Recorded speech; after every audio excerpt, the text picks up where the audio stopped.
Hey guys, this is Kenny from learnhowtoprosper.com. And today I want to share something from this app that I built. And I really did this because over my career, I started out as a career counselor and advisor. And I've always kind of had a passion for that, helping people find and optimize their career. And I've certainly had 30 years of experience to kind of see this play out now that I've lived over 6 decades on this beautiful green earth. And I invite you to come out to jobs.learnhowtoprosper.com. You can find a link to it in the description boxes where you watch this video. But um, if you come here to uh, you know, to the career guide, and you'll get there right here under Learn. It has the first one, Career Guide. It has 11 chapters. Yesterday, I talked about the translator mindset. Today, I'm going to talk about how careers actually work. I like this. Replace the ladder with the jungle gym. That is true. I mean, careers don't follow this kind of straight path that oftentimes we in our own mind wish that that would be the case, maybe. But the people who build exceptional careers aren't the ones who chose the perfect path. They're the ones who stayed curious, kept learning, and said yes to opportunities, even when they felt unprepared. That's the thing, guys. I mean, so often I would say we're mostly paralyzed in this world over taking a risk. Oh my goodness, something bad might happen. And yet, really, and this certainly applies in the career realm. If you're not willing to take a risk, then you're going to stay stuck. And in today's world, more than ever, if you think that you can just kind of settle into a career for 10, 20, 30 years and not have to move on and that things won't happen to you, that's just not possible. Um, Companies become more and more loyal to their shareholders. Employees just become a resource. AI is a resource. They're going to use AI as actively as they can, and that's going to impact things. But you are in the driver's seat. You have to understand that. Don't think that you're a victim to all of this. You can create your own fate. You can create your own ends. And that's what I talk about in this chapter. So the first thing that I call out here is the myth of the straight line. It says the most damaging myth about careers is that they follow a straight line.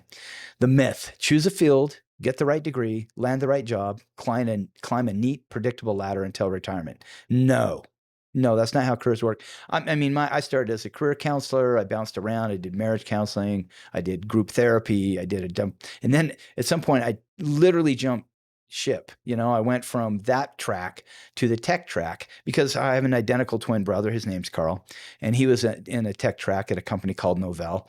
And I came over. I completely jumped. I had a master's degree. I was certified as a counselor, but I just realized. Um, well, first of all, it's kind of hard to just be someone's tissue paper every day because and I found that a lot of people, they wanted to use you more as a Kleenex than they did as a facilitator to change their life. So I jumped over into high tech, and I've never looked back, and I love it. Anyway, he turned me on to um, doing technical support for GroupWise. I don't know if you remember that. That's where I started my career, and uh, and then I took many different paths and routes and opportunities along the way.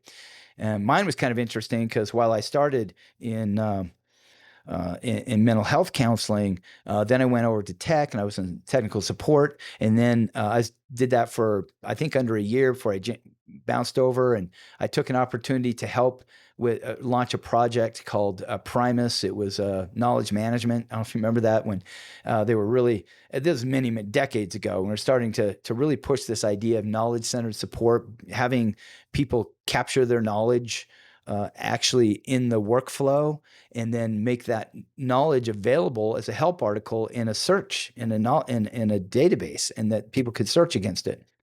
And then I jumped from that into the labs, and then I went on to manage, and then I went on to obstacle roles, many, worked with outsourcers, did a lot of things throughout that time. And that doesn't even include the things I've done on the side around real estate, and owned many properties, and sold and bought many properties. And it's all been amazing and a blessing. So that's how opportunities actually come to you. Here's the pattern that repeats itself over and over in successful technology careers. You build a skill. You get a job that lets you use that skill. You meet people in that job. One of those people knows about an opportunity. They think of you because you are reliable and curious and easy to work with. They make a phone call. You get an interview. You get the job. Guys, I cannot emphasize this enough. Your likability is massive. Look, I've hired hundreds of people in my life. and fired about that many too, I have to say. And here's the key. Don't buy into the lie that anyone tells you. I would say that probably 70% of the hiring decision comes from your likability and your fit within a team, because you can always teach skills. But if you're going to come in there and you're arrogant, you think you're smarter than everybody, don't plan on having any kind of career where you have longevity in any role. So that's how it comes to you. Yeah, I couldn't agree more. You build a skill, you get a job, keep building that skill. Notice what's not in that sequence: a perfect resume, a prestigious degree, or a flawless career trajectory. The role of certifications. Now, in tech, certifications serve a specific purpose. They get you in the door. That's it. So, CompTIA, A plus tells a hiring manager you understand the basics of hardware and security troubleshooting. AWS certification tells them you understand cloud computing. These are really valuable. And then the first job is not the last job. One of the most paralyzing beliefs for people entering technology is that the first job will define the rest of their career. It will not. No, heavens no. I mean, my very first job, I was advising people on what classes to take for college.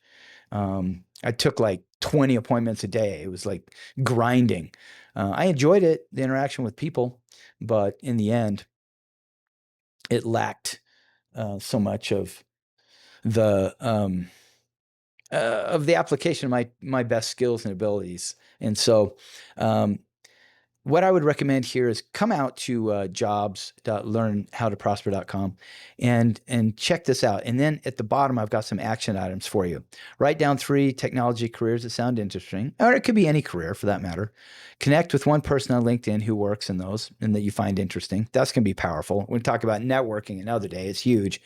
And then browse one article this week about a technology career path you know nothing about. All these things are going to be helpful. You're just gathering information, and I hope you'll do it. And I hope that you will also come back tomorrow. I'm going to have another video on this. I'm going to keep them coming, and I'm just going to continue to share things that are going to help you in your career. And I'd be remiss if I didn't say that I do have this course that I'm going to be releasing in the next month. It's the Intrapreneur Playbook. And so if you'll be interested in that, you can click here and you can get early access. Click here, enter your name and email, and you'll be on my wait list. And look, it's not going to be a super expensive course, but if you want to work with me more directly, this is a way to do that. And I look forward to doing it. I hope that we get to know each other and I can help you in some way. So with that, I'm going to sign off. You have an amazing, stupendous, fantastic day, and I will see you tomorrow.